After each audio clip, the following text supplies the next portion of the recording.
Another childhood favorite, my grandmother's version of barbecue chicken in the oven. Let me show you how I do it. So my grandmother came from Puerto Rico, a beautiful jibarita from the mountains, and she had to learn so much on her own. This has always been one of my grandmother's staple dishes. She used to have one of those black, she still does actually, if you know what I'm talking about, the marble roasting pans with the big old lid. She still has that, and I'm gonna tell you what, one of these days that's gonna be mine, okay? It'll probably have to go to my mother first or whatever, but it will be mine, I promise. It was not your traditional like barbecue chicken that you might be thinking. There are a couple of things that my mother has added to, of course, some Italian seasoning. My grandmother did not do that, but my mother has added that little thing in there and I stuck with it.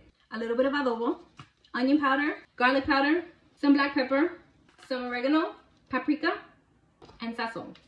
I'm just using chicken breast today, but growing up, my grandmother would use the entire chicken. Legs, thighs, everything. Let me tell you, I have some of the most vivid memories of my grandmother going to the vivero. If anybody knows what the vivero is, for those of you who don't know what that is, it's basically a place where you go and they have all the live animals. Pick out what you want and they will you know, take care of business for you, basically. My grandmother always got her chickens there. I'm pretty sure she got her turkeys there. Whatever it is that she wanted, she got from the vivero. And let me tell you, to this day, I can't stand the smell of like raw meat because it just brings me back to that time. Taking me to any type of farm or anything like that is like, it brings back trauma.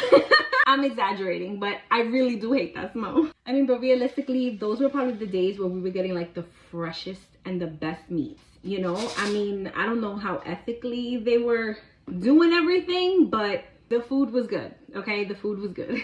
I covered it with aluminum foil. I'm gonna pop it in a 375-degree oven. I'm gonna let you know how long I have it in there. And then once I take it out, we got other steps we have to take, okay?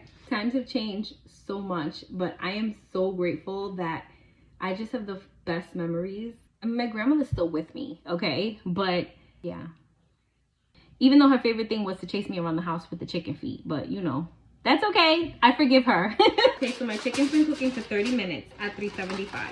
See how she has all of her own juices in there? That's what we want to see. She's not done yet. I'm just flipping her around. I'm gonna put it back in the oven for about another 15 minutes. It's been about 15 minutes. You could definitely get rid of some of those juices if you want to. I say why do that, right? I'm gonna go ahead and I'm gonna squeeze a bunch of barbecue sauce right in here. Toss these around. That way that barbecue sauce really just becomes part of the sauce that's in there already. Use whatever your favorite barbecue sauce is. If you've been watching my videos for a while, you know that ours is Sweet Baby Ray's. I bumped my heat up to 425 because now I want some of these juices to start to thicken and reduce. So I'm gonna put this back in the oven. Look at her. She was in the oven for about 30 more minutes. It is nice and saucy and glossy and delicious. It's got a little bit of color at the top. The sauce got nice and thick from the barbecue. I mean, if you could smell this right now.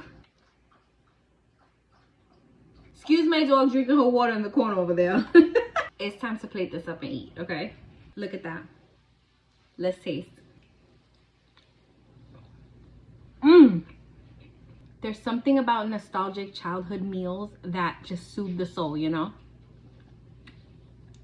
So good.